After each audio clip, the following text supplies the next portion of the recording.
ونعوذ بالله من شرور أنفسنا ومن سيئات أعمالنا من يهده الله فلا مضل له ومن يضلله فلا هادي له ونشهد أن لا إله إلا الله وحده لا شريك له ونشهد أن سيدنا وسندنا وشفيعنا وحبيبنا وطبيبنا ومولانا محمدا عبده ورسوله أما بعد فأعوذ بالله من الشيطان الرجيم بسم الله الرحمن الرحيم حميم والكتاب المبين إنا أنزلناه في ليلة مباركة إنا كنا منذرين صدق الله مولانا العظيم وصدق رسوله النبي الأمي الكريم ونحن على ذلك لمن الشاهدين والشاكرين والحمد لله رب العالمين يا رب صل وسلم دائما أبدا على حبيبك خير الخلق كلهم. محترم بزرگوں اور عزیز نوجوانوں، السلام علیکم ورحمۃ اللہ وبرکاتہ. آج 20 اپریل سنیچر کا دن ختم ہو کر اسلامی اعتبار سے اتوار کا رات شروع ہو گیا ہے. آج ہم الفلاح عبادت خانہ کھاڑی واڑ میں شب برات کے موقع پر قرآن و حدیث سے استفادہ حاصل کرنے کے لیے ہم سب جمع ہوئے ہیں. دعا فرمائے اللہ تبارک و تعالی ہمارا بیٹھنا کہنا سننا قبول فرمائے. قبل اس کے کہ میں بات شروع کروں، میں چاہتا ہوں کہ چند شعر سرکار دو عالم صلی اللہ علیہ وسلم کے شان عقیدت میں پیش کروں، جس سے ہمارا دل جو ہے وہ تازہ ہو جاتا. تو سماعت فرما لیں. یا رب تر سرکار کا دربان بنا دے،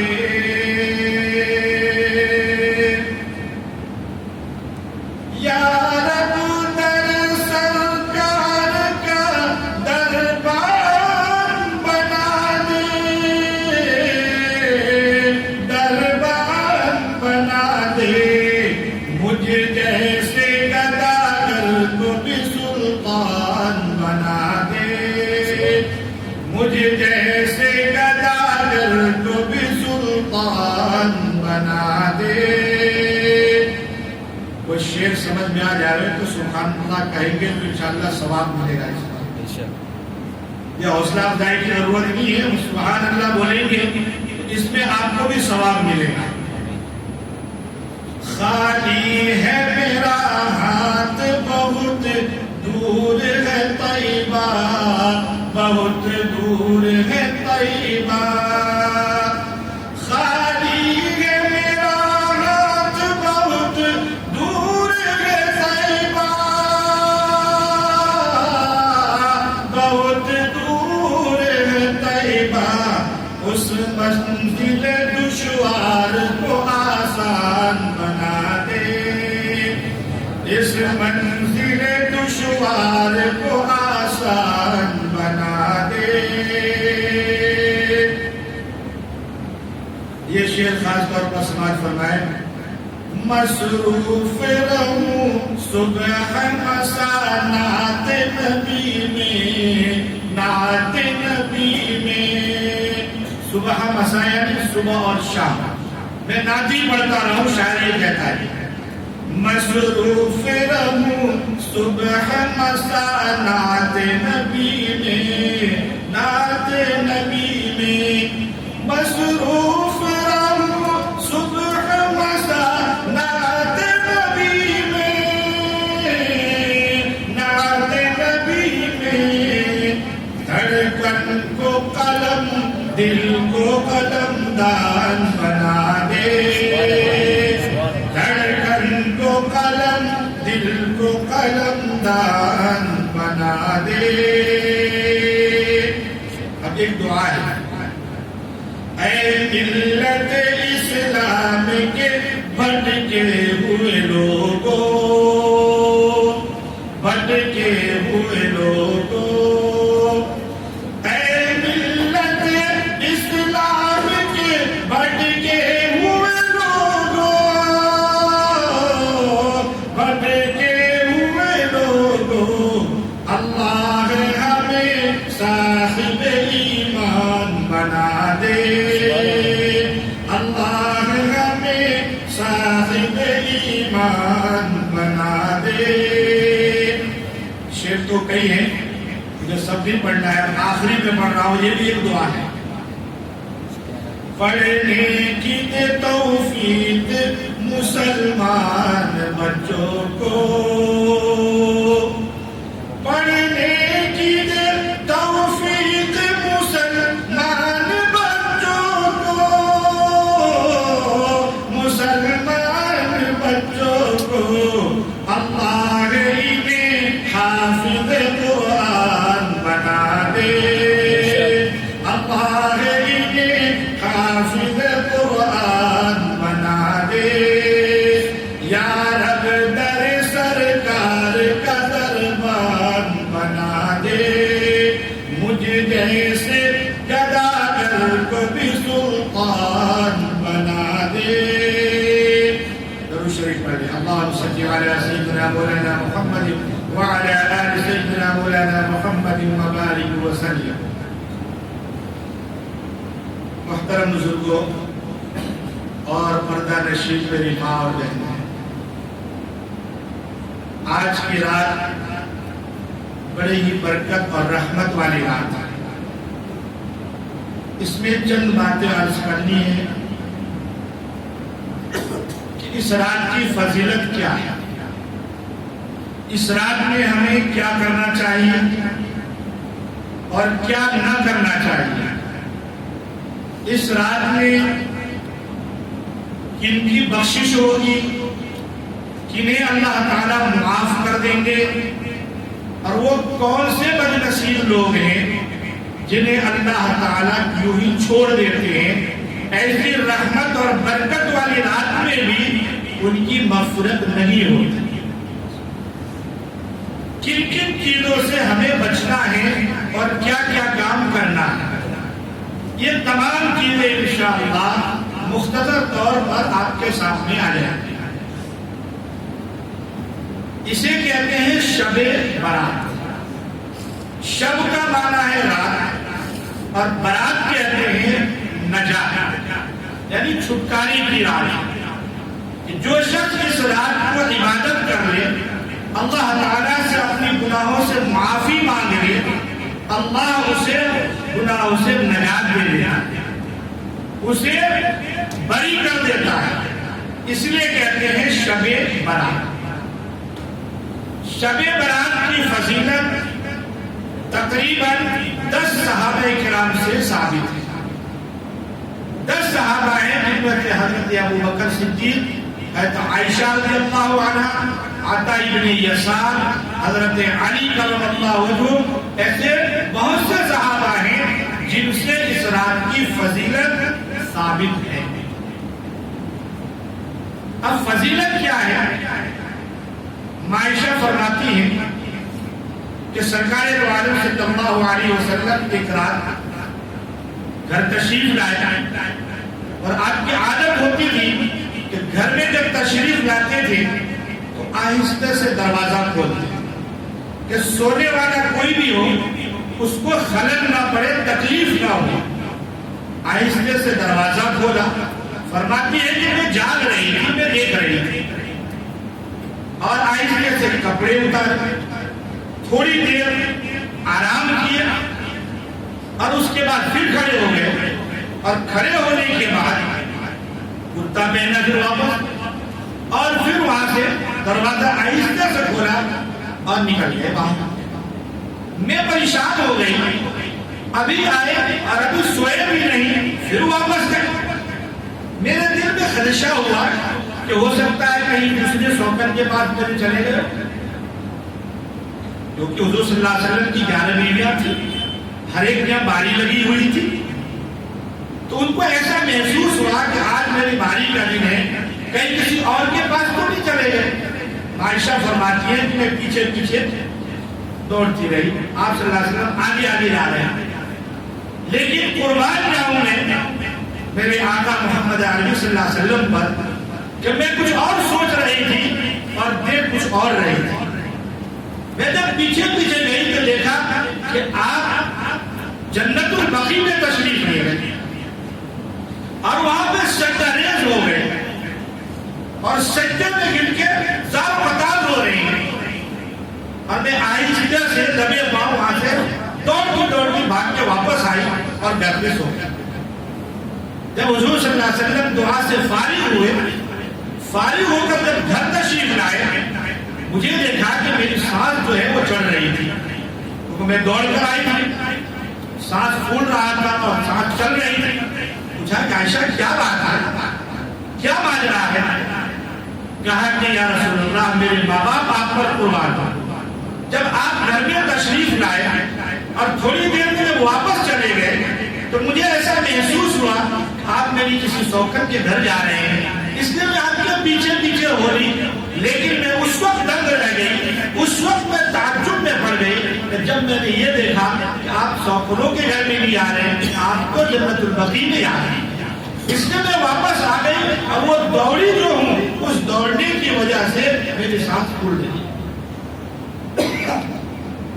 کہا کہ عائشہ تم یہ سمجھتی ہو کہ اللہ کے رسول تمہارے ساتھ ناانصافی کریں گے؟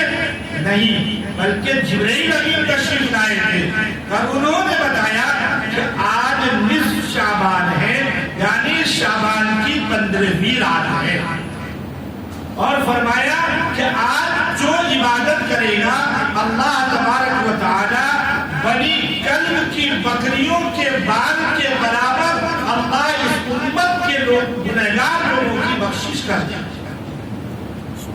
اب سوچئے بنی کلب کا نام اس نے لیا کہ بنی کلب ایک ایسا خاندان تھا جو بکریوں کو بہت زیادہ پالا کرتا تھا۔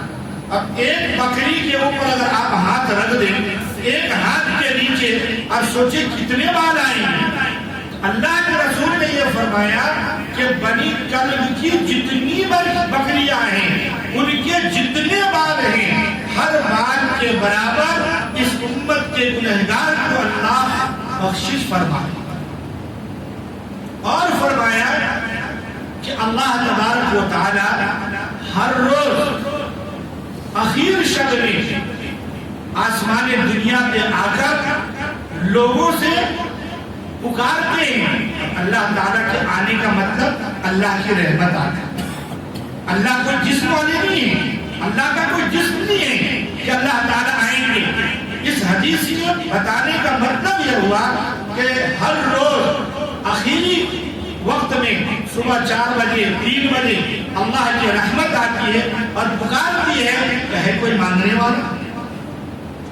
تو اس رات کو مغرب سے ہی اللہ آسمان دنیا پہ تشریف لاتا ہے، اس رات کو، اور آ کر یہ اعلان کیا جاتا ہے کہ ہے کوئی مانگنے والا جو اپنے رزق کے بارے میں مجھ سے سوال کرے، میں اسے رزق عطا کروں گا۔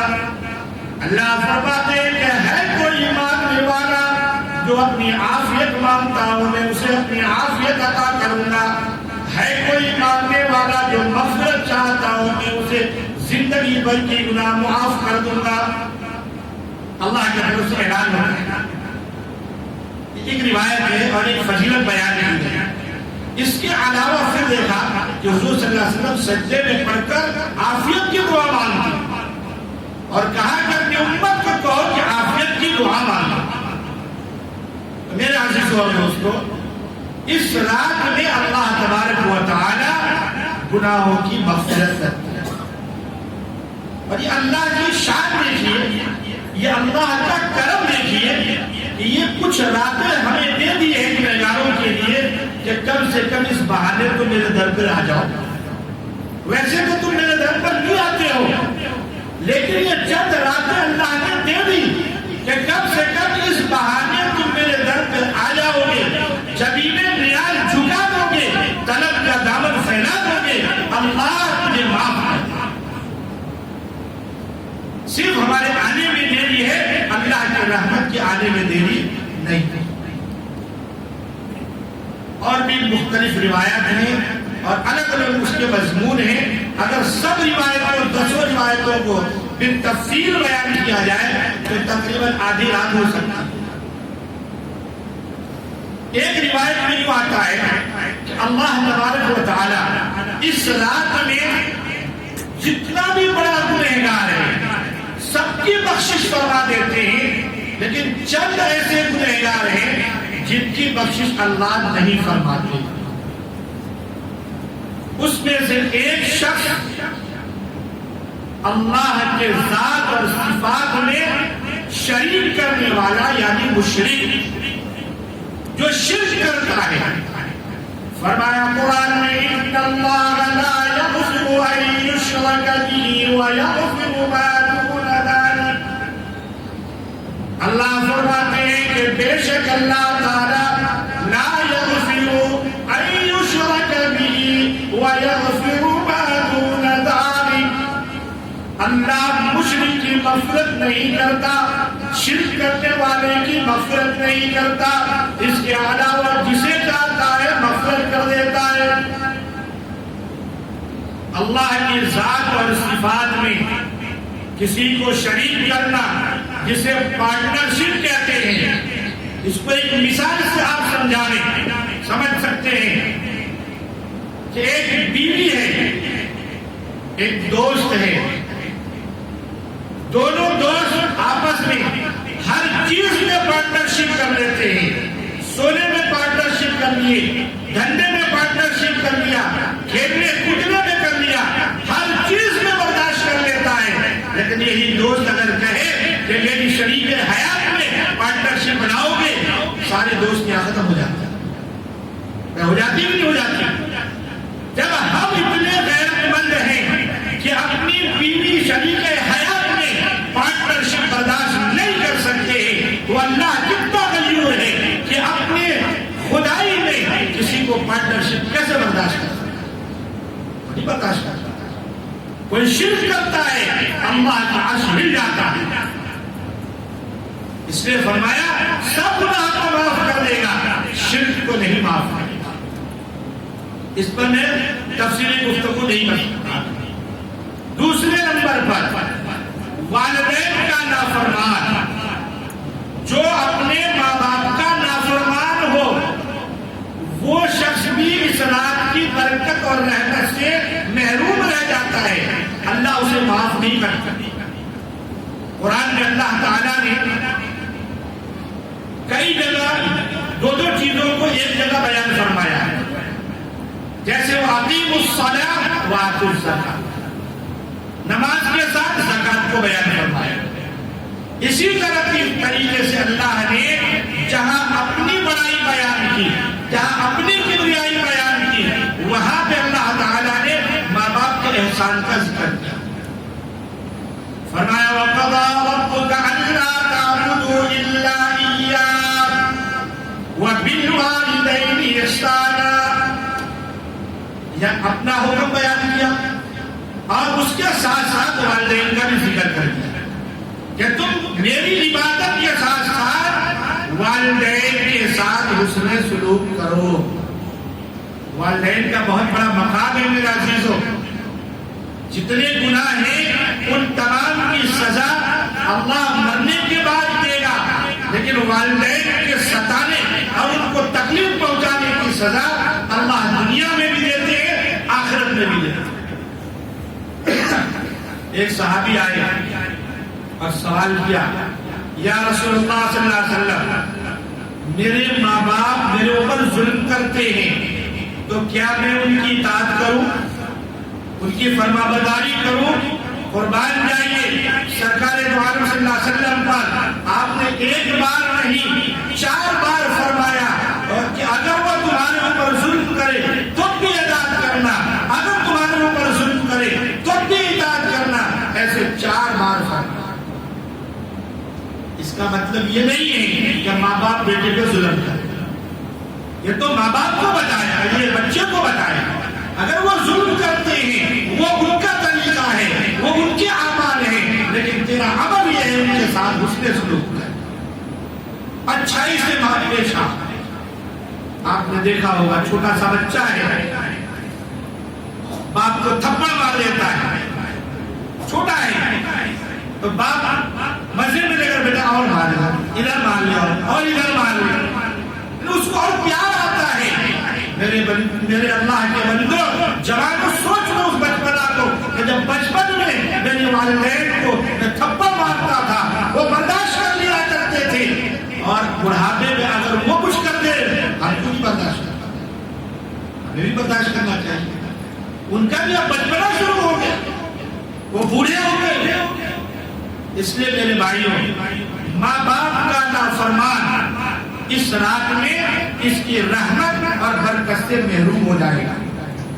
اور ایک بات یاد رکھ لینا، اگر ہم رزق میں برکت چاہتے ہیں، عمر میں برکت چاہتے ہیں، اپنے ماں باپ کی فرما برداری کی، ماں باپ کی فرما برداری میں، ماں باپ کے ساتھ حسن سلوک میں، ماں باپ کے ساتھ اطاعت کرنے میں رزق کی برکت ہے، کہیں اور ڈھونڈنے جانے کی ضرورت نہیں ہے۔ میں دعا کروں اتنی دعا قبول نہیں ہوگی، کوئی استاد، کوئی عالم، کوئی بڑا علامہ، کوئی اللہ کے ولی آپ کے لیے رزق کی برکت کی دعا کرے، اتنی دعا قبول نہیں ہوگی جتنے ماں باپ تمہارے لیے دعا کر دے اتنی دعا قبول ہوگی۔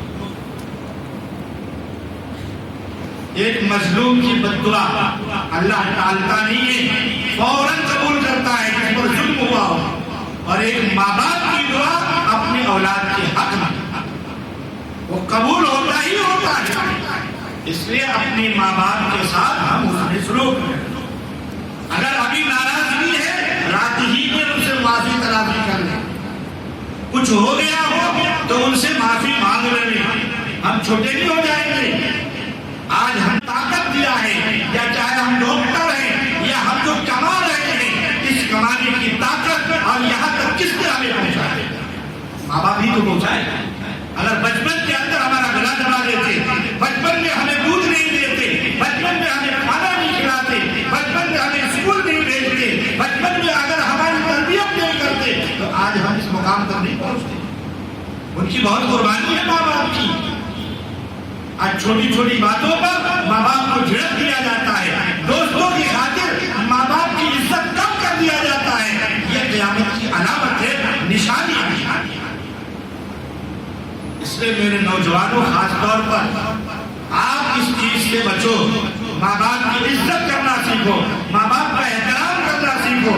اگر زندگی اور روزی میں ہم برکت چاہتے ہیں، اور ماں باپ سے بھی گزارش ہے وہ اپنے بچے کا خیال کریں، جیسے بچپن میں خیال کرتے تھے بڑے ہو کر بھی اس کا خیال کریں، بلکہ 99% تو ماں باپ خیال رکھتے ہی ہیں، کچھ ماں باپ ایسے ہیں ان سے بھی گزارش ہے۔ تیسرا، چغل خور، غیبت کرنے والا، چغلی کرنے والا، غیبت کرنے والا، یہ اس شخص کی بھی اس رحمت بھری رات میں مغفرت نہیں ہوتی۔ یہ بہت خطرناک چیز ہے میرا ذہن، یہ ہمارے جوانوں میں کوٹ کوٹ کے بھر گیا ہے۔ چغل خوری کرنا، اس کی بات اس کی لگا دینا، اس سے اس کی لگا دینا، اس کی لگا دینا، اور پھر کیا کریں گے؟ اس میں نمک مرچی مسالہ لگائیں گے۔ اس کا بہت خطرناک پرینام ہوتا ہے۔ ایک لطیفہ ہے، واقعہ سچا ہو یا نہیں ہو، لیکن اس سبق آموز ہے۔ ایک بادشاہ تھا، بادشاہ کے ایک وزیر، اس نے کسی چیز کا بدلہ لینے کے لیے بیوی اور شوہر میں یعنی راجا اور رانی دونوں کے اندر چغل خوری کی عادت شروع کر دیا۔ اور کیا شروع کیا؟ ادھر وہ رانی کو کیا کہا کہ تمہیں پتا ہے، تمہیں معلوم ہے؟ کہ کیا معلوم ہے؟ کہ تمہارا شوہر ہے نا وہ کہیں اور جاتا ہے، وہ کسی کے ساتھ اس کا چکر ہے، ایسا ہے؟ اچھا۔ اب راجا کو جا کر کیا کہتا ہے؟ تمہاری بیوی جو ہے نا وہ تمہیں قتل کرنا چاہتی ہے، تمہیں ختم کرنا چاہتی ہے، اب اس کو کچھ اور لگانا، اس کو کچھ اور لگانا۔ اب بیوی پریشان کہ میرا شوہر کسی اور کے پاس جاتا ہے، تو وزیر تم ہی بتاؤ اس کا علاج کیا ہے؟ کہا کہ ٹھیک ہے میں علاج معلوم کر کے آتا ہوں۔ اور معلوم تو اس کو کرنا نہیں تھا، اس کو لگائی بجائی کرنا تھا۔ اس نے کہا کہ تیرے شوہر کی جب سو جاوے تو داڑھی کی 2-4 بال کاٹ کر لے آؤ، اس سے یہ معاملہ حل ہو جائے گا۔ اچھا، اب ادھر جا کر شوہر کو یعنی اس بادشاہ کو سکھایا کہ دیکھو آج رات کو تمہیں قتل کرنے کی آئی ہے، تم دیکھ لینا۔ اچھا، اب بادشاہ بھی چھرا ورا لے کر اور سو گیا، اور ایسا سویا کہ جیسے سویا ہوا ہو، نیند سے نہیں سویا۔ اب دیکھو حالانکہ دونوں ایک دوسرے سے انجان ہیں، کوئی دونوں میں کوئی غلط نہیں کر رہا ہے، لیکن وزیر کی عادت ہے چغلی کرنے کی۔ اس کا پرینام کیا ہوا کہ جیسے وہ بال کاٹنے گئی وہ فوراً اٹھا چھڑا لے کر اچھا تو مجھے قتل کرنے آ رہی ہے، اور اسی وقت اس کو ختم ہو گیا۔ کیا معاملہ ہوگا؟ یہ چغل خوری کا نتیجہ ہے کہ اچھے خاندان آپس میں تہم ہو جاتے ہیں اور بالکل بکھر جاتا ہے خاندان، یہ بہت خطرناک ہے۔ اس لیے میرے عزیزوں اور دوستو، چغل خوری اور غیبت، میں نے معراج کے موقع پر بتایا تھا کہ اللہ کے رسول صلی اللہ علیہ وسلم کو جہنم کے عذابات دکھائے گئے، اس میں دکھایا گیا کہ کچھ لوگ ہیں جن کے ناخن تانبے کے ہیں اور لوہے کے ہیں، اور وہ اپنے گوشت نوچ کر کھا رہے ہیں۔ اللہ کے رسول نے جبریل امین سے پوچھا کہ یہ کون لوگ ہیں جنہیں یہ سزا ہو رہی ہے؟ جبریل امین نے کہا یہ آپ کی امت کے وہ لوگ ہیں جو اپنے مسلمان بھائی کی غیبت کرتے ہیں، جس کو قرآن نے کہا اپنے گلدار بھائی کا گوشت کھانا، یہ ان کی عذاب ہے۔ اس لیے میرے عزیزوں، غیبت اور چغلی سے آپ بچیں۔ اللہ کے رسول کی ایک حدیث ہے جو اس دن بچوں نے 40 حدیث سنائی، اس میں یہ حدیث ہے کہ سب سے جھوٹا انسان وہ ہے کہ کوئی بات سنی سنائی بات کو بغیر تحقیق کے آگے چلا جائے۔ آج کل ہوتا ہے ایسا، آج جتنے بھی فسادات، جتنے بھی فتنے ہو رہے ہیں، یہ واٹس ایپ کے ذریعے، میڈیا کے ذریعے، اور آپس میں خاندانوں میں یہی ہے کہ آدمی سنی بات کو تحقیق نہیں کرتا ہے، ایسے ہی پہنچا دیتا ہے، اور سامنے والے بھی تحقیق نہیں کرتا۔ اس لیے میرے بھائیوں اور عزیز دوستو، اس سے ہمیں بچنا ہے۔ چوتھی چیز، کینہ، کپٹ، حسد، جلن، دوسروں کو دیکھ کے جلنا، کسی کی طاقت کو دیکھ کے جلنا، کسی کی مال و دولت کو دیکھ کر جلنا، کسی کی اچھائی کو دیکھ کر جلنا، یہ حسد اتنی خطرناک بیماری ہے میرے عزیزوں اور دوستو کہ جس طریقے سے آگ کی بھٹی گھاس کو اور اسی طریقے سے کپڑوں کو جلا کر بسم کر دیتی ہے، یہ حسد کی آگ نیکیوں کو جلا کر ختم کر دیتی ہے۔ چاہے کتنا بڑا بھی آپ عابد ہو، تہجد گزار ہو، اوابین کی پابندی کرتے ہو، لیکن اگر آپ کے اندر حسد کی بیماری ہے، جلن کی بیماری ہے، تو آپ سمجھ جائیے آپ کی نیکیاں برباد۔ تو اس رات کو اس حاسد کی جو حسد کرتا ہے وہ جب تک توبہ نہیں کر، حسد کرنا یہ حقوق العباد ہے، حقوق اللہ نہیں ہے۔ حقوق اللہ الگ ہے، حقوق العباد الگ ہے۔ کچھ حقوق بندوں کے ہیں، کچھ حقوق اللہ کے ہیں۔ اللہ کے حقوق اللہ جب چاہے معاف کر سکتا ہے، لیکن بندوں کے ساتھ جو ہمارا حقوق لگا ہے، بندہ جب تک معاف نہیں کرے گا اللہ اسے معاف نہیں کر سکتا۔ کے بعد شراب نوشی، جو شراب کا عادی بن چکا ہو، جو شراب پیتا ہو بار بار، اللہ کے رسول صلی اللہ علیہ وسلم نے فرمایا اس شخص کی بھی اگر توبہ نہیں کی تو اس مبارک رات میں اللہ تبارک و تعالی اس کی بھی بخشش نہیں فرمائے. اور اللہ فرماتے ہیں کہ جو دنیا کے اندر شراب پیے گا وہ جنت کی خوشبو بھی سونگھ نہیں سکے گا. جنت کی خوشبو 500 دوری سے اس کی خوشبو آتی ہے، 500 کی مسافت سے جنت کی. لیکن شرابی جو شراب پیتا ہے اللہ کے رسول فرماتے ہیں کہ وہ جنت کی خوشبو بھی نہیں سن سکے گا. دنیا کی شراب جب ہم چھوڑیں گے اللہ کل قیامت کے دن جنت کے اندر وہ شرابا طہورا، پاک اور بہترین اور صاف ستھری شراب ہمیں ملائے گا. دنیا کی شراب پیتے ہیں عقل معاف ہو جاتا ہے، عقل جواب دے دیتا ہے، انسان جائز ناجائز کو نہیں تمیز کر سکتا، ماں اور بیٹی اور بیوی میں فرق نہیں کر سکتا. لیکن اللہ نے جو جنت میں شراب طہور جو بنایا ہے وہ جب پلائے گا انسان کا دماغ ٹھنڈا ہو جائے گا، وہ مزہ آئے گا وہاں. اس لیے میرا عزیزو، شراب کی پینے والوں کی اور جھوٹی گواہی دینے والوں کی سزا معراج میں اللہ کے رسول نے یہ دیکھا تھا کہ اللہ تعالیٰ نے دکھایا ان کو کہ ایک شخص ہے جس کا آدھا دھڑ سور کا ہے اور آدھا دھڑ انسان کا ہے. جبریل کو پوچھا، جبریل یہ کون جس کا آدھا دھڑ سور کا اور آدھا دھڑ انسان کا ہے؟ کہا کہ آپ کی امت کا یہ شرابی ہے اور آپ کی امت کا وہ انسان ہے جو جھوٹی گواہی دیا کرتا ہے، ادھر کی ادھر باتیں کر کے یعنی لوگوں میں فساد مچاتا ہے، لوگوں میں فساد مچاتا ہے، جھوٹی گواہی دیتا ہے. میرے رشتے دار ہے چاہے وہ ناحق ہے پھر بھی جھوٹی گواہی دے کر اسے حق ثابت کرتا ہے. اس لیے میرا عزیز اور دوستو، بہت سارے گناہ ہیں جن کو اللہ کے رسول صلی اللہ علیہ وسلم کو بتایا گیا ہے. اس سے ہمیں توبہ کرنا، اللہ سے معافی مانگنا بہت ضروری ہے. اور ایک ہے ٹخنے سے نیچے ازار کا پہننا، چاہے وہ پینٹ ہم پہنتے ہوں، چاہے وہ لنگی پہنتے ہوں یا پیجامہ پہنتے ہوں، اگر ٹخنے سے نیچے ہے تو یہ شخص بھی اس رات کی رحمت سے برکت سے اللہ اسے بھی محروم کر دے گا. اب ہم دیکھ لیں کہ ان گناہوں میں میں یہ نہیں کہوں گا کہ آپ سب مبتلا ہے. کون مبتلا ہے وہ خود اپنے گریبان میں جان کر دے سکتا ہے کہ ان تمام گناہوں میں سے کن کن گناہوں میں ہم مبتلا ہیں. ایک گناہ چھوٹ گیا، قطع رحمی، یعنی رشتے ناطے کو توڑنا، آپس میں دشمنی کرنا. لا يدخل الجنت قاطع، اللہ کے رسول فرماتے ہیں، بخاری کی حدیث ہے کہ وہ شخص جنت میں داخل نہیں ہو سکتا جو رشتے کو توڑنے والا ہے.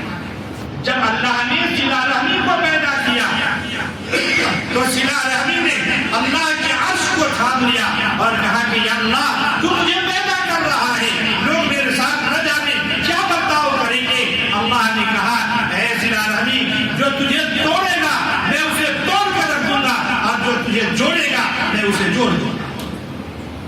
اس رحمی ماں باپ کے ساتھ، بھائی کے ساتھ، دوستوں کے ساتھ، خالہ کے ساتھ، بہن کے ساتھ، پھوپھی کے ساتھ، سب کے ساتھ صلہ رحمی کریں، سب کے ساتھ پیار اور محبت کے ساتھ رہیں. میدان عرفہ ہے، اللہ کے رسول صلی اللہ علیہ وسلم وہاں بیان کر رہے ہیں اور کہا کہ اگر کوئی یہاں پر قطع رحمی کرنے والا ہو، رشتہ ناتا کو توڑنے والا ہو، وہ جائے اور فوراً معافی مانگے. کیوں؟ اس لیے کہ قطع رحمی کرنے والا، قطع رحمی یعنی رشتوں کو توڑنے والا اتنا بڑا گنہگار ہے کہ اس کی خود تو دعا قبول نہیں ہوتی، اس کی تو مغفرت نہیں ہوتی، لیکن جس مجلس میں وہ بیٹھا ہے ان مجلس والوں کی بھی اللہ مغفرت نہیں کرتا. سوچئے کتنا بڑا گناہ، ہم نے اس کو معمولی سمجھا ہے. اور آج پوری دنیا کے اندر معاشرے میں خاص طور پر جتنے فتنے پنپ رہے ہیں، جتنی پریشانیاں آ رہی ہیں، یہ قطع رحمی کی وجہ سے. کوئی برداشت کرنا نہیں چاہتا، کوئی معاف کرنا نہیں چاہتا. ہر انسان سینہ تان کر کھڑا ہے و مولا تاجدار مدینہ شہنشاہ بتا، اگر وہ بدلہ لیتے تو مکہ والوں سے جب 10,000 کا وہاں کو مجمع کیا تھا اور 10,000 کی فوج لے کر گئے تھے، اور ایک صحابی نے اعلان کیا کہ آج تو ایک چیز کا جن پر ہم بدلہ لیں گے، تم وہی مکہ والے ہو جنہوں نے ہمیں مکے سے نکالا تھا، دھکے دیا تھا، ہمارے اوپر تم نے ظلم کیا تھا۔ اللہ کے رسول کی طرف سے یہ آواز آتی ہے، الیوم یوم المرحمہ، آج سب کو میں نے معاف کر دیا، جس نے میرے سر کے اوپر اوجھ نہیں رکھا تھا اسے بھی معاف کر دیا، جس نے میرا گلا دبایا تھا میں نے اسے بھی معاف کر دیا، جس نے مجھے گالیاں دی تھی میں نے اسے بھی معاف کر دیا۔ میرے آقا نے تو معافی سکھائی، میرے آقا نے تو معاف کرنا سکھایا ہے۔ میرے مسلمانوں اس بات پر آ جاؤ کہ آقا نے جو سکھایا، اگر اس بات پر ہم آ گئے، خدا پاک کی قسم ساری پریشانیاں سارے فتنے ختم ہو جائیں گے، سب ختم ہو جائیں گے۔ آج 4 بھائی ایک ساتھ کھانا کھا رہے ہیں، دل ان کی دور ہے، کھا ساتھ میں رہے ہیں لیکن دل کے اعتبار سے سب دور نظر آ رہا ہے۔ باپ ماں سب ساتھ میں کھا رہے ہیں، ساتھ میں رہ رہے ہیں، لیکن اندر کا دل جو ہے وہ ساتھ میں نہیں ہے۔ اس لیے قطع رحمی کرنا بہت خطرناک چیز ہے میرا چیز۔ اور ایک میں دعا بتاؤں، اگر ماں بہنیں سن رہی ہیں، بہت زبردست چیز ہے، گھر میں اگر کسی کا جھگڑا ہو رہا ہے، بار بار جھگڑا ہوتا ہے، گھر میں سکون نہیں ہے، تو بہت چھوٹا سا عمل ہے، ماں بہنیں جب گھر میں کھانا پکاتی ہیں، آٹا گوندھ رہی ہیں، سالن پکا رہی ہیں، آپ پکاتے پکاتے یا لطیفو یا ودود، یا لطیفو یا ودود، یا لطیفو یا ودود، بس یہ زبان پر آپ پڑھتے رہیں اور آٹا گوندھتے رہیں، پڑھتے رہیں، روٹیاں پکاتے رہیں، یہ پڑھتے رہیں، سالن بناتے رہیں، انشاءاللہ ایک وقت آئے گا کہ گھر کے سارے جھگڑے ختم ہو جائیں گے۔ ہم کر کے تو دیکھیں، اعمال تو بہت ہے قرآن کریم میں، احادیث مبارکہ میں، لیکن ہم کرتے نہیں ہیں، جو شیطان ہمیں کرنے نہیں دیتا۔ اس لیے میرے عزیز اور دوستو، قطع رحمی کرنے والا، تو میں یہ عرض کر رہا تھا کہ عرفات کے میدان میں اللہ کے رسول صلی اللہ علیہ وسلم نے اعلان کیا، ایک صحابی وہاں سے اٹھے اور گئے، اب تھوڑی دیر کے بعد آ کر بیٹھ گئے۔ اللہ کے رسول نے پوچھا، بھائی آخر کیا بات ہے، تم ابھی گئے اور واپس آ گئے؟ کہا کہ یا رسول اللہ صلی اللہ علیہ وسلم، آپ نے اعلان کیا کہ جو قطع رحمی کرنے والا ہے وہ جائے اور اپنی رشتہ داری کو جوڑ کر آئے، معافی تلافی کرا کے آئے۔ میرے خالہ کے ساتھ میری تھوڑی سی بات چیت ہو گئی تھی، انبن ہو گئی تھی، میں ان سے ناراض ہوں، مجھ سے ناراض، میں ابھی گیا اور آپ کا فرمان سنایا کہ اللہ کے رسول کا یہ فرمان ہے، فوراً مجھے گلے سے لگائے اور ہم معافی تلافی کر کے ہم آئے۔ اس لیے میرے عزیزو، معافی تلافی ہم کرا لیں، آپس میں کینہ نہ رکھے کسی سے، بالکل نہیں۔ ایک صحابہ کا مجمع ہے، یہ حدیث کا واقعہ ہے، اور اللہ کے رسول بیٹھے ہیں اور اعلان کر رہے ہیں، اگر کسی شخص کو یہ چاہیے کہ وہ جنتی کو دیکھے حیات میں، کہ جنتی کو میں دیکھوں کہ یہ جنتی ہے، تو ایک شخص ابھی آئے گا، اسے دیکھ لینا کہ یہ جنتی ہے، ابھی آنے والا ہے۔ جیسے اللہ کے رسول صلی اللہ علیہ وسلم نے یہ بات ارشاد فرمائی، ایک شخص دیہاتی آئے، رومال ہے ہاتھ میں، ہاتھ پیر گندا ہے، جلدی جلدی وضو کیا، وضو کرنے کے بعد نماز سے فارغ ہوئے، چلے۔ صحابہ نے کہا اچھا یہ جنتی ہے۔ دوسرے دن بھی کہا کہ جسے حیات میں جنتی دیکھنا ہو وہ شخص آئے گا، ابھی جو پہلا شخص آئے گا وہ جنتی ہے۔ دوسرے دن نے کہا کہ وہی شخص آئے گا۔ ایسے 3 مرتبہ ہوا اور تینوں بار دیکھا کہ وہی شخص ہے، اور اللہ کے رسول فرما رہے ہیں یہ جنتی ہے۔ اب ہمیں بھی تشویش تو ہوگی نا، صحابہ کو تشویش ہوئی کہ آخر یہ کون سا عمل کر رہا ہوگا کہ اللہ کے نبی سے جنتی کہہ رہے ہیں، اور اللہ کے نبی کی زبان سے جنتی نکلنا یہ بہت بڑی بات ہے۔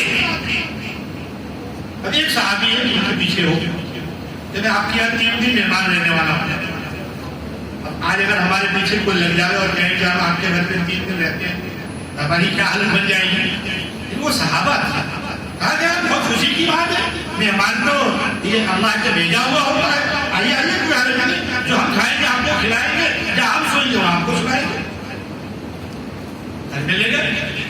رات ہو گئی، وہ صحابی نماز پڑھ کر سو گئے اور یہ بیچارے چادر کے اندر دیکھ رہے ہیں کہ میں دیکھوں یہ کرتے کیا ہے. بیچارے پوری رات جاگ جاگ کے نکال لیا، دیکھا کہ وہ آرام سے خراٹے لے کے سو رہے. جب فجر کے وقت ہوا وہ اٹھے وہاں سے اور یہ دونوں ساتھ میں گئے نماز پڑھنے. پھر واپس چلے چلو یہ رات تو گئی، آئندہ رات ہم دیکھیں کہ کچھ اور عمل تو نہیں کر رہے. دوسری رات بھی ایسی، تیسری رات بھی ایسی گزر گئی. صحابی پریشان ہیں کہ آخر یہ پوری رات تو سوتے ہیں، کوئی عمل تو کرتے نہیں، اور اللہ کے رسول انہیں جنتی کہہ رہے ہیں. آخر وہ کون سا عمل ہوگا، مجھے کیسے پتا چلے گا؟ ماں بہنیں آپ بھی سنے اگر سن رہی ہیں. سب یہ جاتے جاتے جب 3 دن پورے ہو گئے کہ اچھا ٹھیک ہے میں چلتا ہوں. تو صحابی نے پوچھا کہ جب بتاؤ تو صحیح یار، تم یہاں 3 دن رہے کیوں، کچھ وجہ تو بتاؤ. کہا میں کیا بتاؤ، اللہ کے رسول صلی اللہ علیہ وسلم نے مجمع میں بولا تھا کہ اگر کسی جنتی کو دیکھنا ہو تو شخص کو دیکھ لے. 3 دن لگاتار فرمایا اور تینوں دن تم ہی آئے. تو ہم نے سوچا کہ کوئی خاص عمل ہوگا، اس عمل کو ہم دیکھیں ہم بھی وہ عمل کریں. اگر تم نے دیکھ تو لیا نہیں، کہ ہم نے دیکھ لیا کوئی خاص عمل نہیں ہے، اب کیا کرے چلتا ہوں. اچھا ٹھیک ہے واپس آؤ میں بتاتا ہوں تمہیں. کہا کہ میرے پاس کوئی خاص عمل نہیں ہے، بس اتنا ہے کہ جب میں سوتا ہوں تو میرے دل میں کسی کی طرف سے کوئی کینہ کپٹ نہیں ہوتا. میرا دل ہر مسلمان کی طرف سے کینہ کپٹ سے، دشمنی سے، عداوت سے خالی رہتا ہے. ایک رائی کے دانے کے برابر بھی میرے دل میں کسی کی طرف سے کچھ نہیں ہوتا. کہ بس یہی وہ عمل ہے، یہی وہ چیز ہے جس پر اللہ کے حبیب محمد عربی صلی اللہ علیہ وسلم نے یہ بشارت دی یہ جنت ہے. آج عام تو عام خواص میں بھی یہ چیز نہیں ہے. ہر کے دل میں کینہ بنا ہوا ہے. موقع ملے تو اس کو ایسا کر دوں، اس کو ایسا کر دوں، اس کو ختم کر دوں، یہ کیوں میرے سے آگے ہے. یہ سب مسلمانوں کے دلوں میں بنا ہوا ہے. پھر ہم جنتی کیسے ہو سکتے ہیں؟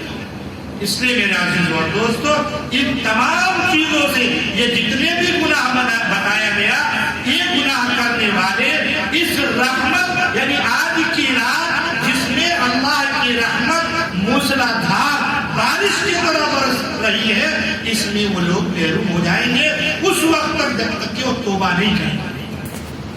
اگر ہم توبہ کر لیے تو اللہ تعالیٰ معاف کر سکتا ہے. اس لیے میرے عزیزو، نبی ہمارے بہت اچھے، اللہ نے ہمیں ایسا نبی دیا جو اخیر تک اپنے امت کا ایک ایک چیز کا خیال رکھا. ایک ایک چیز کا، رات رو تک بھی نبی نے اپنے امت کا خیال رکھا، دن ہو تک بھی امت کا خیال رکھا. یہاں تک کہ لکھا ہے حدیث پاک کے اندر کہ ہر نبی کو اللہ نے 3 مخصوص دعائیں دی ہیں. 3 مخصوص دعائیں کہ وہ جو مانگے گا اللہ اسے قبول کرنا ہے. ایسی دعائیں اللہ نے دی. ہمارے نبی نے 2 دعائیں مانگی ہیں اور دونوں دعائیں جو مانگی ہیں نہ اپنی بیٹی کے لیے، نہ اپنے خاندان کے لیے، نہ اپنے گھر والوں کے لیے، بلکہ لکھا ہے حدیث پاک میں کہ دونوں دعائیں اللہ کے حبیب نے اپنی امت کے لیے مانگی. اس سے بڑھ کر پیارا رسول کون ہو سکتا ہے؟ اس سے زیادہ امت کا خبر رکھنے والا، امت کا درد رکھنے والا، امت کا غم رکھنے والا اور کون رسول ہو سکتا ہے؟ اس نبی کی خیال ہم نہیں کرتے، اس نبی کے طریقے کا خیال ہم نہیں کرتے. آئیے تنبیہ الغافلین سے ایک دردناک واقعہ میں آپ کو سناتا ہوں کہ ہمارے نبی ہم سے کتنے پیار کرتے ہیں. تنبیہ الغافلین فتح الغیب سمرقندی رحمۃ اللہ علیہ کی کتاب ہے. اس میں بیان فرماتے ہیں، حضرت انس بن مالک رضی اللہ تعالیٰ عنہ روایت کرتے ہیں کہ ایک بار جبریل امین ایسے وقت میں تشریف لائے کہ اس وقت میں تشریف نہیں لاتے تھے. تشریف لائے نہایت گھبرائے ہوئے پریشانی کے عالم میں اللہ کے رسول صلی اللہ علیہ وسلم کو سلام کیا کہ السلام علیک یا رسول اللہ، السلام علیک یا حبیب اللہ، السلام علیک یا نبی اللہ. اللہ کے رسول نے پوچھا کیا بات ہے، کیوں گھبرائے ہوئے؟ کہا کہ یا رسول اللہ صلی اللہ علیہ وسلم میں ایسی حالت میں آیا ہوں جبکہ اللہ جل شانہ جہنم کو دہکا رہے ہیں. اچھا کہ ذرا بتاؤ تو صحیح. کہا کہ یا رسول اللہ اللہ نے جہنم کو جب جلانا شروع کیا, اس کو دہکانا اور دھوکنا شروع کیا, 70 سال تک جب دہکایا وہ آگ سرخ ہو گئی یعنی لال ہو گئی. اس کے بعد پھر 70 سال تک اس کو پھر جلایا, اس کے بعد وہ آگ جو ہے سفید ہو گئی. پھر 70 سال تک اسے دہکایا اور جلایا تو وہ جہنم کی آگ جو ہے وہ سیاہ بن گئی یعنی کالی ہو گئی, ابھی اسی حالت میں ہے. کہا کہ اس کی کچھ کیفیت تو بیان کرو. کہا کہ یا رسول اللہ قسم ہے اس ذات پاک کی جس کے قبضے میں میری جان ہے اور جس نے آپ کو نبی برحق بنا کر بھیجا ہے, وہ آگ اتنی خطرناک ہے. میرے نوجوانوں سن لو کہ اگر ایک سوئی کے برابر جہنم میں سے اگر دنیا میں سوراخ کری, ساتوں زمین سب کے سب جل کر خاک ہو, کوئی چیز باقی نہ رہے, صرف سوئی کے برابر اگر سوراخ کر دیا جائے. اور فرمایا کہ جہنمی کا ایک کپڑا, جہنمی جو ہوں گے نا ان کا صرف ایک کپڑا اگر دنیا کے اندر ڈال دیا جائے تو اس بدبو سے ساری انسان مخلوق سب کے سب ختم کر. اور کہا کہ وہاں کی جو زنجیریں ہیں نا, جسے گجراتی والے ساکر کہتے ہیں, جسے باندھا جاتا ہے, لوہے کی زنجیر ہوتی ہے, فرمایا اس کا ایک کڑا اگر وہاں سے لے کر دنیا کے پہاڑ پر رکھ دیا جائے وہ پہاڑ ڈل کر ساتوں زمین کے نیچے چلا جائے. اتنا خطرناک ہے. پھر پوچھا کہ اس کے کتنے دروازے ہیں. حضرت جبرائیل امین نے کہا اس کے 7 دروازے ہیں. کتنے دروازے ہیں بھائی؟ 7 دروازے. جنت کے 8 دروازے, جہنم کے 7 دروازے ہیں. اچھا کیسے وہاں پر جہنمیوں کو لے جایا جائے گا؟ کہا کہ وہاں جہنمیوں کو لے جانے کی کیفیت یہ ہوگی, ان کی آنکھیں نیلی ہوگی اور ان کے ہاتھ پیر کو جکڑ دیا جائے گا اور جکڑ کر 70,000 فرشتے ان کو پکڑ کر گھسیٹتے ہوئے لے جائیں گے. پھر پوچھا اور بھی بتاؤ کہ ان 7 دروازوں میں سے 7 دروازہ یعنی 7 طبق, 7 درجے, ایک کے بعد 2, 2 کے بعد 3, 3 کے بعد 4. پوچھا کہ اس میں ایک ایک طبقے میں کون کون لوگ داخل ہوں گے؟ کہا کہ سب سے نچلا جو طبقہ ہے, ان المنافقین فی الدرک الاسفل من النار, اس میں منافقین کو داخل کیا جائے گا. منافق کسے کہتے ہیں؟ جو دل سے کچھ اور ہو اور زبان سے کچھ اور ہو, اندر سے اسلام کو نہیں مانتا ہو لیکن اوپر سے اظہار کرتا ہو کہ میں ایمان والا ہوں, اوپر سے اظہار کرتا ہو کہ میں مسلمان ہوں, اس کو کہتے ہیں منافق. تو سب سے نچلے درجے میں منافق ہوں گے, اس کا نام حاویہ ہے. قرآن کریم کے اندر اس کا تذکرہ ہے. پھر دوسرے درجے میں مشرکین ہوں گے, کافر جس نے شرک کیا ہوگا, اس کا نام جحیم ہے, اس کا بھی تذکرہ قرآن ہے. اور تیسرے میں صابی ہوں گے, وہ بھی ایک فرقہ گزرا ہے, اس کا نام ہے سقر. سب کے نام قرآن میں دیے گئے ہیں. ایک ایک جہنم کے جو طبقے ہیں, جو دروازے ہیں, وہ سب کے قرآن میں اس کے تذکرے کیے گئے ہیں. چوتھے میں جو ہوں گے وہ فرمایا کہ ابلیس, اس کے ماننے والے یعنی شیطان اور مجوسی لوگ جو آگ کی پرستش کرتے ہیں, وہ لوگ اس میں ہوں گے اور اس کا نام ہے لظا. انہا لظا نزاعۃ للشوا, یہ 19ویں پارے میں ہے, تقریباً سورہ معارج. اس کا پورا تذکرہ کیا ہے جہنم. اس کے بعد فرمایا کہ 5ویں درجے کے اندر جس کا نام حطبہ ہے, اس میں یہودی لوگ ہوں گے.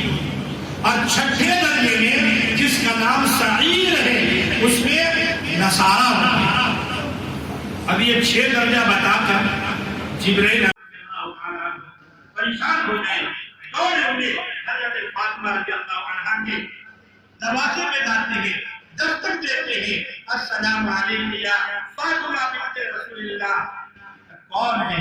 اے سلمان ہو، کیا بات ہے؟ علی رضی اللہ عنہ نہیں تھے، کہا کہ یہ حال ہے حضور صلی اللہ علیہ وسلم کے آج 3 دن ہو گئے، کسی سے کوئی بات چیت نہیں کر رہے ہیں، کسی سے کوئی جواب نہیں کر رہے ہیں، بس نماز پڑھاتے ہیں، گھر میں جا کر بیٹھ جاتے ہیں۔ فاطمہ پریشان ہو گئی، فوراً چادر اوڑھا، دروازہ کھولا، دوڑتی وہاں پہنچی اور جا کر آواز دیا، کہا کہ یا رسول اللہ میں آپ کی لاڈلی بیٹی ہے فاطمہ۔ سرکار نواز صلی اللہ علیہ وسلم سجدے میں سر جھکائے ہوئے تھے، فوراً اٹھایا اور خدا کی بیٹی تیرے لیے دروازہ کھلا ہوا ہے، تیرے لیے کوئی رکاوٹ نہیں ہے، آپ آ جائیں۔ فاطمہ جب اندر پہنچتی ہے، دیکھتی ہے حالت بہت بگڑا ہوا ہے، آپ کے چہرے مبارک پیلے پڑ چکے ہیں اور آپ کے چہرے اندر دھس چکا ہے، پریشان حال ہے، سارا قطار رو رہے ہیں، آنسو تھمتے نہیں۔ پوچھا ابا جان کیا بات ہے؟ کوئی حکم نازل ہوا؟ کہا کہ حکم نازل نہیں ہوا بلکہ جبرائیل آئے تھے اور وہ یہ کہہ گئے کہ میری امت کے گنہگار جہنم میں جائیں گے۔ اے فاطمہ اور میرے دل کے ٹکڑے، بتاؤ میں کیسے برداشت کر سکتا ہوں، کیسے برداشت کر سکتا ہوں؟ کہا کہ ابا جان ذرا بتائیے کہ آپ کی امت کے گنہگار کو کیسے لے جایا جائے گا، اس کی تھوڑی تفصیل بتائیے۔ اللہ کے رسول صلی اللہ علیہ وسلم نے فرمایا کہ میری امت کی آنکھیں سیاہ نہیں کی جائے گی اور ان کے ہاتھ پیر نہیں باندھا جائے گا اور ان کو گھسیٹ کر نہیں لے جایا جائے گا۔ فرمایا پھر کیسے لے جایا جائے گا؟ فرمایا میں اس لیے پریشان ہوں، میری امت کے بوڑھے لوگوں کو داڑھی پکڑ کر گھسیٹ کر لے جایا جائے گا، وہ اپنی بے بسی کے اوپر روئیں گے، چلائیں گے، نوجوانوں کی داڑھی پکڑ کر لے جایا جائے گا اور گھسیٹ کے لے جایا جائے گا، وہ اپنی نوجوانی اور خوبصورتی کے اوپر وہ چلائیں گے اور میری امت کی عورتوں کو پیشانی کے بال پکڑ کر لے جایا جائے گا، وہ اپنی بے پردگی اور اپنی بالکل بے ولی کی وہ دہائی دیتے رہیں گے، کوئی نہیں سکتا ان کو ایسے گھسیٹ کے لے جایا جائے گا۔ میرا عزیز اور دوستو کتنے خطرناک معاملے ہوتے ہیں اگر ہم بغیر توبہ کیے ہوئے اس دنیا سے چلے گئے۔ پھر فرمایا آگے سنایا یہ سب کے سب کو فرشتے لے کر جائیں گے، اس کے پاس جہنم کے جو داروغہ ہے، داروغے کے پاس وہ دیکھ کے پریشان ہو جائے گا، یہ کیسے لوگ ہیں؟ ایسے لوگ تو کبھی بھی میرے پاس نہیں آئے، کیونکہ نہیں آپ کی بیوی بھی نہیں ہے، ان کے ہاتھ پیر میں بیڑیاں بھی نہیں ہے، کوئی چیز نہیں ہے، کہ ہمیں ایسے ہی حکم دیا گیا۔ ایک روایت میں جو آتا ہے کہ جب وہ جہنم کے داروغے کے پاس پہنچیں گے تو ان کی زبان پر اللہ محمد ہوگا، لیکن اس کی حیبت کی وجہ سے بھول جائیں گے۔ وہ داروغہ پوچھے گا تم کون ہو؟ ان کو کچھ یاد نہیں ہوگا، صرف اتنا یاد ہوگا وہ کہیں گے کہ ہم اس نبی کی امتی ہیں جس نبی کے اوپر قرآن نازل ہوا، ہم اس نبی کی امتی ہیں جس نبی کے اندر رمضان کا مہینہ آتا تھا، اس میں روزہ رکھتا تھا۔ اچھا محمد صلی اللہ علیہ وسلم کی امت کو یہ نام سننا ہوگا، چیز نہ سننی شروع کر رونا شروع کر دیں۔ داروغہ کہے گا کہ کیا اس نبی نے اس قرآن کو تمہارے پاس نہیں پہنچایا؟ اس قرآن میں گناہوں سے بچنے کی باتیں نہیں لکھی تھی؟ پھر تم نے کیوں عمل نہیں کیا اس پہ؟ رمضان کے روزے نہیں دیے گئے تھے، تم نے رمضان کا روزہ کیوں نہیں رکھا؟ پھر وہ لوگ کہیں گے ذرا تھوڑی دیر ہمیں چھوڑ دو، ہم رو لیں ذرا۔ اگر ٹھیک ہے لوگ وہ اتنے روئیں گے، ان کی آنسو خشک ہو جائے گی، آنسو کے بدلے خون جاری ہو جائے گی۔ وہ داروغہ کہے گا کاش یہ رونا تمہارا دنیا میں ہوتا، اگر دنیا میں تم رو لیتے تو آنسو بہا لیتے، آج یہ جہنم میں آنے کی ضرورت نہیں پڑتی۔ اس لیے کہ میرے اور آپ کے آقا و مولا تاجدار مدینہ شہنشاہ بطحا محمد عربی صلی اللہ علیہ وسلم نے فرمایا کہ جہنم کی آگ کو 2 قطرے بجھا جاتے ہیں، ایک شہید کی وہ قطرہ خون کا جو شہادت کے وقت گرتا ہے، اور ایک اس گنہگار کی آنسو جو گناہوں اور ندامت میں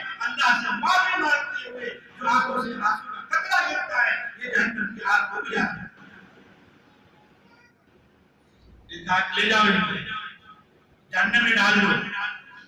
جہنم کے ڈھکن کھولا گیا. جیسے ڈالتے زور سے پڑھتے لا الہ الا اللہ, جہنم کے آنکھ سے داروغہ پریشان, ارے اسے پکڑو. اسے ہم کیسے پکڑیں؟ یہ تو لا الہ الا اللہ پڑھ رہے ہیں, کلمہ پڑھ رہے ہیں. نہیں, ایسے ہی پکڑو, اللہ کا ایسے ہی ہوگا. چنانچہ ان کو جہنم میں ڈال دیا گیا. کچھ عرصے تک وہ جلتے رہیں گے. پھر اللہ تبارک و تعالی رحم آئے گا. جبرائیل امین کو پوچھیں گے اللہ کو سب کچھ معلوم ہے, بھائی وہ امت محمدیہ کا کیا ہوا؟ اچھا ٹھیک ہے, میں معلوم کر کے آتا ہوں. جائیں گے, داروغہ کہیں گے بھائی کیا معاملہ ہے؟ بہت خراب حالت ہے, بہت پریشانی میں ہے, بہت تنگی میں ہے. اگر ان کی حالت دکھاؤ. ڈھکن کھولا جائے گا.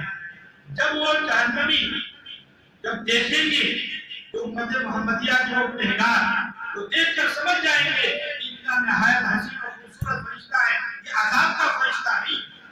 دیکھ کر چلا اٹھیں گے, یہ تم کہاں سے آئے ہو؟ میرے نبی صلی اللہ علیہ وسلم کہاں ہے؟ کہ ہم تمہاری خبر لینے آئیں گے, بتاؤ تمہاری حالت کیسی ہے؟ بہت حالت خراب ہے, بہت ہم پریشانی میں ہیں. ذرا جاؤ ہمارے نبی سے کہہ دینا, سلام کہہ دینا اور کہہ دینا کہ ہمارے ہاتھ رحم فرمائے, ہمیں ہماری مدد فرمائے. اللہ تعالیٰ سے سفارش بند کروا کے اس کو واپس جاتے ہیں. اللہ تعالیٰ نے پوچھا کہ کیا بات ہے, کیا معاملہ ہے؟ کہا کہ یا اللہ بہت زبردست خطرناک معاملہ ہے, بہت پریشانی میں. کیا انہوں نے کچھ میسج دیا ہے, کچھ پیغام دیا ہے؟ کہا اپنے نبی کے لیے پیغام چھوڑا ہے اور کہا ہے کہ ہمارے نبی محمد عربی صلی اللہ علیہ وسلم کو سلام کہنا اور ہمارے حالات کو بتا دینا. جاؤ.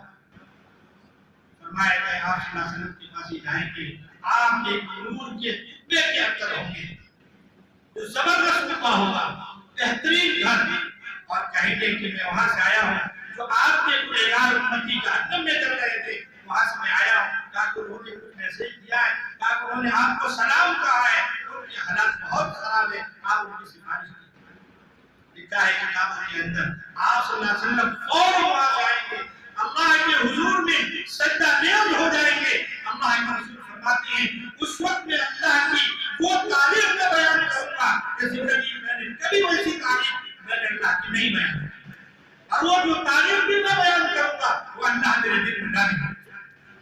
پھر اللہ تعالیٰ کو جوش آئے گا, رحم آئے گا, اور اللہ تعالیٰ فرمائیں گے اے نبی ارفع رأسک, اپنے سر کو اٹھائیے, آپ مانگیے, سفارش کیجیے, میں سفارش کروں. یعنی بات میں عرض کر دوں, اللہ کے رسول کو یہ اللہ نے نہیں کہا, یہ حدیث کیا ہے, لفظ ہے کہ ارفع رأسک, اے حبیب آپ سر اٹھائیے, جسے چاہیے جنت میں ڈال دیجیے, جسے چاہیے جہنم میں نکال دیجیے. ایسا نہیں ہے. کیا کہا کہ آپ سر اٹھائیے اور جس کے بارے میں جسے چاہیے آپ اس کے بارے میں سفارش کیجیے, میں سفارش کروں. وہاں بھی دینے والی ذات اللہ کی ہے, اور یہ سمجھایا کہ دینے والی ذات چاہے یہاں ہو چاہے وہاں ہو اللہ کی ہے, اور لینے والی ذات اللہ کے پیارے حبیب کی. وہ مانگ رہے ہیں اور اللہ کے حبیب انہیں دینا چاہتے ہیں, اللہ انہیں دینا چاہتے ہیں. اللہ کے رسول صلی اللہ علیہ وسلم کے وہاں جائیں گے اور داروغہ سے کہیں گے سب کو نکالو. سب کو جب نکالا جائے گا تو سب جل کے بالکل کوئلے بن چکے ہیں. پھر سب کو نکال کر اللہ کہ رسول صلی اللہ علیہ وسلم آب حیات نہر حیات کہا جاتا ہے, اس میں غسل دلائیں گے. سب غسل کرنے کے بعد بالکل خوبصورت نوجوان بن جائیں گے. میرے عزیز اور دوستو, اس واقعے کو سنانے سے یہ ہمیں سبق حاصل ہوتا ہے کہ ہمارے اور آپ کے آقا محمد عربی صلی اللہ علیہ وسلم نے ہمارے غم کے اندر اور ہمارے پڑھن کے اندر ہماری فکر میں کتنی راتیں ہوئے, کتنے پریشان ہوئے, لیکن آج اس امت کو نبی کی پرواہ نہیں. صرف زبان ہلا دینے سے نبی کی محبت دل میں بھی آ جاتی ہے, بلکہ آج زمانہ پریکٹیکل کا ہے, زبان کا نہیں. پریکٹیکل اعتبار سے دکھاؤ کہ ہم نبی کے عاشق ہیں, ہم نبی سے پیار کرتے ہیں, ہم نبی کا چہرہ اپنائیں گے, ہم نبی کا کپڑا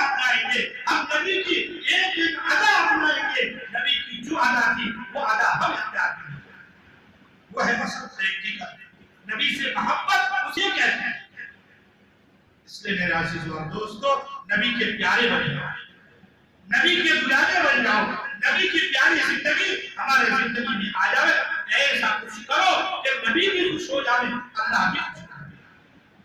اور بار بار میں یہ کہتا ہوں کہ نبی دنیا کے اندر محبت پھیلانے کے لیے آئے، پیار پھیلانے کے لیے آئے، نفرت پھیلانے کے لیے آئے۔ اب نفرت کو ختم کریں۔ تو یہ تو چیزیں تھیں کہ جو کرنا تھا، اور وہ چیزیں تھیں کہ ان لوگوں کی مغفرت نہیں ہوگی۔ اب اس رات میں ہمیں اور کیا کرنا چاہیے؟ اس رات میں جاگ کر عبادت کرنا چاہیے۔ بہت سارے لوگ صرف کیا دیتے ہیں کہ یہ رات کو جاگنا چاہیے۔ تو جاگنے کا مطلب ہم کیا سمجھتے ہیں؟ جاگے، چاہے فٹ پر بیٹھ کر جاگے، چاہے چوراہے پر بیٹھ کر جاگے، چاہے دکان چائے کی دکان پر بیٹھ کے جب بازی بھی کر رہی ہے، ادھر ادھر کی باتیں بھی ہو رہی ہے، آج جاگنے کی ہے نا، اب جاگ رہے ہیں۔ جاگ کر عبادت کرنے کی راتیں۔ اور یاد رکھے شیطان ہمارے پیچھے پڑا ہوا ہے، ہمارا دشمن ہے، وہ ہمیں عبادت کرنے نہیں دے گا، الگ الگ چیزوں میں ہمیں پھنسا دے گا، ماں بہنوں کو بھی پھنسائے گا، آپ کو بھی پھنسائے گا، کیونکہ برسوں کی محنت اس کی ختم ہو رہی ہے۔ آپ روئیں گے، عبادت کریں گے، آپ کی گناہیں معاف ہو جائیں گے۔ وہ شیطان کیسے برداشت کر سکتا ہے؟ اس لیے الٹے سلٹے کاموں میں لگا ہے۔ اس لیے اگر آپ جاگ نہیں سکتے، جاگ کی عبادت نہیں کر سکتے، آپ ابھی جاویں اور جا کر سو جائیں۔ فجر کی نماز جماعت کے ساتھ آ کر پڑھیں۔ اللہ کے رسول صلی اللہ علیہ وسلم نے فرمایا ہے کہ جو عشاء کی نماز با جماعت پڑھتا ہے اور پھر فجر کی نماز بھی جماعت کے ساتھ پڑھتا ہے، پوری رات عبادت میں اللہ شمار کرتا ہے۔ یہ نہیں کہ پوری رات جگے اور جب فجر کا وقت ہوا تو شیطان نے دبا کیا، اب سو گئے، پوچھا کیا ہوا؟ نماز میں نہیں آیا۔ تو پوری رات جگے تھے، اس لیے نیند آ گئی، نیند آ گئی نہیں، شیطان سلا دیا کہ پوری رات کی جتنی بھی محنت کیے تھے سب کو برباد کر دیتا، کچھ نہیں نا۔ اس لیے جتنی بشاشت ہو سکے، جتنا دل کرے اتنا عبادت کرو، استغفار پڑھو، درود شریف پڑھو، قرآن شریف پڑھو۔ اسی طریقے سے جن کی نمازیں چھوٹ گئی ہیں، جن کی نمازیں باقی ہیں، وہ قضائے عمری جسے کہتے ہیں، وہ یاد کر کر اسے پڑھو، یہ سب سے زیادہ بہتر ہے۔ اور ایک نماز ہے صلاۃ تسبیح کی نماز، تو حضور صلی اللہ علیہ وسلم نے اپنے چچا حضرت عباس رضی اللہ تعالیٰ عنہ کو فرمایا تھا کہ عباس تم کو ایک عطیہ کیوں نہ دوں؟ کہ یا رسول اللہ ضرور دیجیے۔ کہا کہ یہ عطیہ ہے کہ تم 4 رکعت نماز پڑھو۔ کتنے رکعت پڑھیں؟ 4 رکعت نماز۔ اس کا طریقہ میں بتا دیتا ہوں، یاد رکھیے۔ اس میں کچھ پڑھنا نہیں ہے، زیادہ سے زیادہ تیسرا کلمہ ہمیں پڑھنا ہے۔ جس کو تیسرا کلمہ یاد ہے، سبحان اللہ والحمدللہ ولا الہ الا اللہ واللہ اکبر، اور اتنے پڑھنا ہے۔ آپ ثنا پڑھیے، ثنا کے بعد 15 بار یہ دعا پڑھیے، یہ کلمہ کتنے بار پڑھنا ہے؟ ثنا کے بعد 15 بار۔ اس کے بعد سورۃ فاتحہ پڑھیے، کوئی بھی سورت پڑھیے، اس میں کوئی تعین نہیں ہے یہی سورت پڑھو یا یہی سورت، کوئی بھی چھوٹی سورت پڑھ لے۔ پھر سورت پڑھنے کے بعد 10 بار پڑھ لیں، پھر رکوع میں جائیں، رکوع کی تسبیح پڑھیں، سبحان رب العظیم، سبحان رب العظیم 3 بار، پھر اس کے بعد یہی کلمہ 10 بار پڑھ لیں، پھر رکوع سے کھڑے ہو کر پھر 10 بار پڑھ لیں، پھر آپ سجدے میں چلے گئے، سجدے کی جو تسبیح ہے وہ تسبیح کو پڑھنے کے بعد پھر 10 بار پڑھ لیں، پھر سجدے سے جب اٹھ کے بیٹھتے ہیں تو بیٹھ کر 10 بار پڑھیں، پھر دوسرے سجدے میں جب جائیں گے تو دوسرے سجدے کے اندر تسبیح، سجدے کی تسبیح کے بعد پھر 10 بار پڑھ لیں۔ یہ کل 75 ٹائم ہو گئے، 75 بار ہو گئے۔ ایک رکعت میں آپ کو 75 بار پڑھنا ہے۔ اگر خدا نخواستہ کسی رکعت میں آپ کی تسبیح چھوٹ گئی، سمجھو کہ 75 کی بجائے آپ نے 70 پڑھ لیا، آپ کو یاد ہے کہ 5 تسبیح چھوٹ گئی تو دوسرے پہ پڑھ لیں۔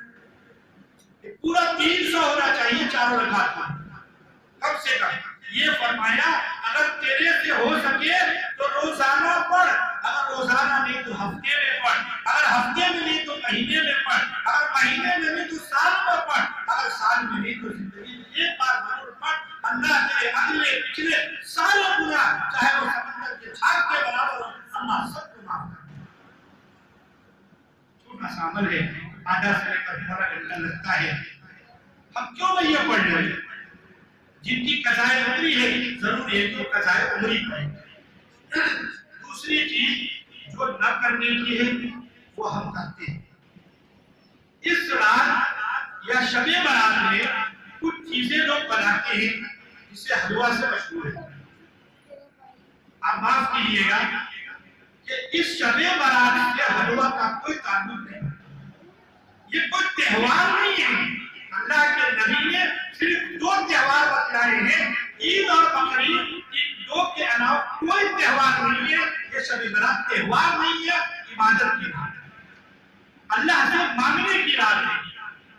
لیکن شیطان بھی عجیب و غریب ہے، اس نے سوچا یہ سب ماں بہنیں عبادت میں لگ جائیں گی، سب لوگ عبادت میں لگ جائیں گے، جب پورے یہ 50 60 سال 10 سال 15 سال جو محنت کیے سب کے سب میرے پانی پھر جائیں گے۔ ان کو الٹے سیدھے لگا دو، ان کو کسی کو حلوے بنانے میں لگا دو، کسی کو کوئی چیز بنانے میں لگا دو، یہ عبادت کریں گے نہیں، اسی میں لگے رہیں گے۔ حلوہ کھانا ناجائز نہیں ہے، ہاں ہمیں بھی پسند ہے حلوہ، لیکن رسم جو رسم و رواج ہے وہ ناجائز ہے۔ آپ پورے سال حلوہ بنا کے کھائیں، کوئی منع نہیں کرتا، لیکن یہ رسم ہے کہ شب برات حلوہ بننا چاہیے، یہ غلط ہے، یہ غلط ہے۔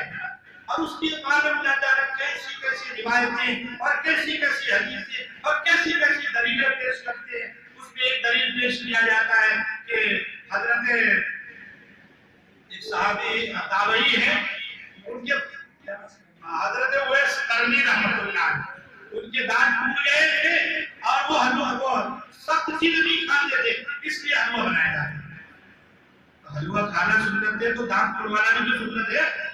انہوں نے تو اللہ کے راستے میں دانت توڑوایا تھا، ہم نے کون اللہ کے راستے میں دانت توڑوایا؟ تو دونوں سنتیں تو ادا کریں، لیکن یہ بالکل روایت غلط ہے۔ اس لیے آپ دھیان رکھ لیں، میری ماں بہنوں سے بھی مجھے گزارش ہے، آپ حلوہ بنانے کھائیں، میرا پیسہ نہیں جاتا ہے، پیسہ آپ ہی کا جائے گا۔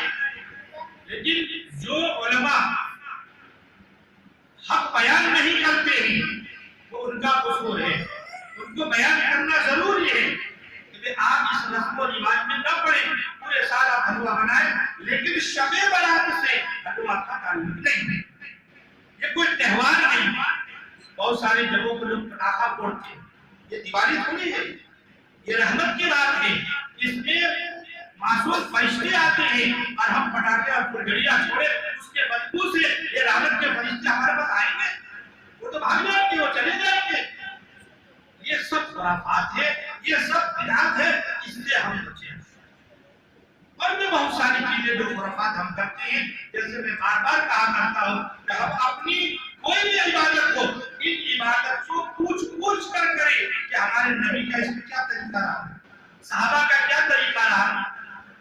آپ صرف میں حضور کی بات نہیں کرتا، حضور کے بعد صحابہ، تابعین، تبع تابعین، یہاں تک کہ میں چیلنج کرتا ہوں خواجہ غریب نواز، نظام الدین اولیاء، ثابت کلیری، آپ کو لا کر تو دکھا دے ان کے گھروں میں شب برات میں کبھی حلوہ بناؤ۔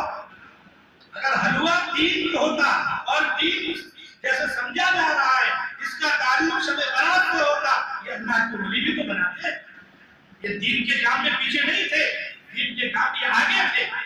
یہ دین نہیں ہے، یہ ایک رسم ہے جسے ہمیں چھوڑنا ہے۔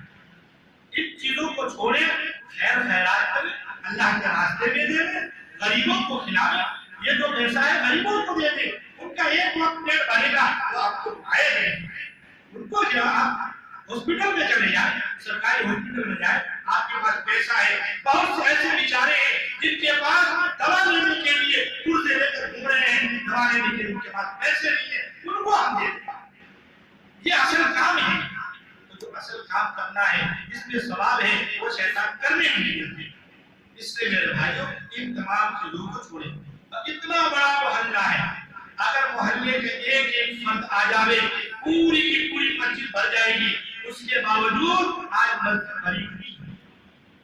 اللہ سے ہم مل کر دعا کریں، اے اللہ انہیں کس گناہوں کی بدولت سے تم نے جس سے دور رکھا، اے اللہ انہیں تم معاف کر کے تو اپنے دربار میں بلا، یہ ہم ان کے لیے مانگتے ہیں، چاہے وہ ہمیں کچھ بھی کہے، گالیاں دے، کچھ بھی۔ ہمارے نبی کا یہی طریقہ تھا کہ جو گالیاں دیتے تھے اللہ کے نبی ان کی دعائیں کیا کرتے، سلام اس پر کہ جس نے گالیاں سن کر دعائیں کی، سلام اس پر کہ جس نے زخم کھا کر پھول بنایا، یہ ہمارے نبی تھے۔ اس لیے میرے بھائیوں اس رات سے میری ماں بہنوں خوب فائدہ اٹھائیں، یہ نہیں کہ ایک رات آئی ہم مسلمان سب بن گئے، اب رات ختم ہوئی نمازیں گائے، قرآن لائے، سب درود شریف گائے، ہر چیز غائب کرتے ہوئے یہ غلط ہے۔ ابھی رمضان کا مبارک مہینہ آ رہا ہے، یہ اسی رمضان کی تیاری کے لیے اللہ نے یہ رات دی، اس کی تیاری ہم کریں، آنکھ صاف ہو جائے۔ اس رمضان میں اللہ کے شعبان میں اللہ کے رسول کثرت سے روزہ رکھتے تھے، پورے شعبان میں بھی روزہ رکھتے تھے، نسیحی میں افطاری جس کو صوم وصال کہا جاتا ہے، لیکن اپنی امت کو منع کیا کہ تم ایسا مت کرنا، تم 15 تک روزہ رکھنا، 15 کے بعد روزہ مت رکھنا، اس لیے کہ تم کمزور ہو، آج رمضان کا مہینہ آ رہا ہے، کمزور ہو جاؤ گے، نفل کے پیچھے رہو گے، فرض تمہارا چھوڑ جائے گا، اس لیے کہا 15 تک رکھو، 15 کے بعد مت رکھو، یہ تمہارے لیے بہتر ہے۔ اس لیے جسے روزہ رکھتا ہے کل روزہ رکھ سکتا ہے، نہیں رکھنا ہے یہ حرج نہیں ہے، کسی پہ تعلق تشریح نہ کرے، یہ کوئی فرض واجب روزہ نہیں ہے، نفل روزہ ہے، رکھے کو ثواب ہے۔ دوسری چیز اخیر میں اس رات میں ہمارے نامے اعمال اللہ کے حضور پیش کیے جاتے ہیں اور آئندہ سال کی جتنی بھی بجٹ ہے وہ بنایا جاتا ہے، کتنے لوگ آئندہ سال مریں گے، کتنے لوگوں کی نکاح ہوگی، کتنے لوگ دنیا میں آئیں گے، کن کی پیدائش ہوگی، یہ سب چیز لکھ دیا جاتا ہے اس رات میں، اور لکھ کر جب لیلۃ القدر آتی ہے یعنی شب قدر رمضان میں، اس وقت فرشتوں کے حوالے کر دیا ہے۔ یہ لوگ بہت سارے لوگ ایسے ہوتے ہیں جو کپڑے خریدنے جاتے ہیں، جو شادیاں کر رہے ہیں، انہیں کیا پتا ہے ان کا نام اردو کے پیج پہ لکھا جاتا ہے۔ اس لیے اللہ سے دعا کریں کہ اللہ تبارک و تعالی اس رات کو ہمارے لیے رحمت بنائے اور رمضان میں اللہ ہمیں زندہ رکھے، باقی رکھے، اور رمضان کی ہمیں قدردانی نصیب فرمائے۔ اور بھی بہت ساری چیزیں ہیں جو کہنے کے لیے بہت کافی وقت ہو گیا ہے، آپ کافی وقت سے بیٹھے ہوئے ہیں، اللہ تعالیٰ سے دعا کریں جو میں نے کہا اور آپ نے جو سنا، اللہ ہم دونوں کو کہنے سننے سے زیادہ عمل کی توفیق عطا فرمائے۔ اگر آپ کی اجازت ہو، آپ کی ایک سلام جو ہے وہ میں پڑھ دوں۔ مصطفیٰ شان رحمت بے حد سلام، ان کی نورانی صورت پہ بے حد سلام، جن کو معراج میں خم کی حرمت ملی، سارے نبیوں کی جن کو امامت ملی، اور خیر الامم جن کی امت ملی، اور شفاعت کی جن کو اجازت ملی، اس نبی کی نبوت بے حد سلام، مصطفیٰ شان رحمت بے حد سلام۔ میں نے بے حد کیوں کہا؟ عرب کے بعد بھی کردو ہے، لاکھ کے بعد بھی ہے، لیکن بے حد کے بعد کوئی آنکڑا ہے ہی نہیں، بے حد اس کا کوئی حد ہی نہیں ہے۔ اس لیے جب اللہ کے نبی کے حضور علیہ السلام پہنچانی ہے تو لاکھ دو لاکھ کروڑ خلق کیا ہے، بے حد سلام پہنچاؤ، اے اللہ جتنے چاہے سلام ہم تمہارے طرف سے پہنچائیں۔ جب حوادث میں فخر رسول گر گئے، سینکڑوں میں اکیلے ڈٹے رہ گئے، وہ سینکڑوں تھے اور اللہ کے رسول اکیلے تھے. پھر کیا ہوا؟ جب حوازن میں فخر رسول گر گئے سینکڑوں میں اکیلے ڈٹے رہ گئے تیروں پتھر کا ہم پہ برسنے لگا. اس نبی نے یہ للکار کر تب کہا میں ہوں جس کا نبی وہ ہے سچا خدا. میں ہوں جس کا نبی وہ ہے سچا خدا. اس نبی کی شجاعت پہ بے حد سلام. مصطفیٰ شان رحمت پہ بے حد سلام. آپ کے گھر کی حالات شاعر بیان کر رہا ہے. مرتے دم جن کے گھر میں دیا تک نہ تھا. آپ شہنشاہ عالم تھے. آپ چاہیے تو اللہ پورے احد پہاڑ کو سونے کا بنا دیتا, لیکن آپ نے کہا کہ میں یہ چاہتا ہوں میں مسکین بن کر رہوں اور مسکین ہی بن کر دنیا سے رہوں. اسی کے بارے میں شاعر کہتا ہے مرتے دم جن کے گھر میں دیا تک نہ تھا ان کے دانوں دہش کا کہوں حال کیا. سیموں سر کے دیے جس نے دریا پہا کوئی محروم در سے نہ سائل گیا. کوئی محروم در سے نہ سائل گیا. اس نبی کی سخاوت پہ بے حد سلام. مصطفیٰ شان رحمت پہ بے حد سلام. درود شریف پڑھ لیں انشاءاللہ. بیان کے بعد چائے اور کا انتظام کیا ہے. خلیل بھائی کی طرف سے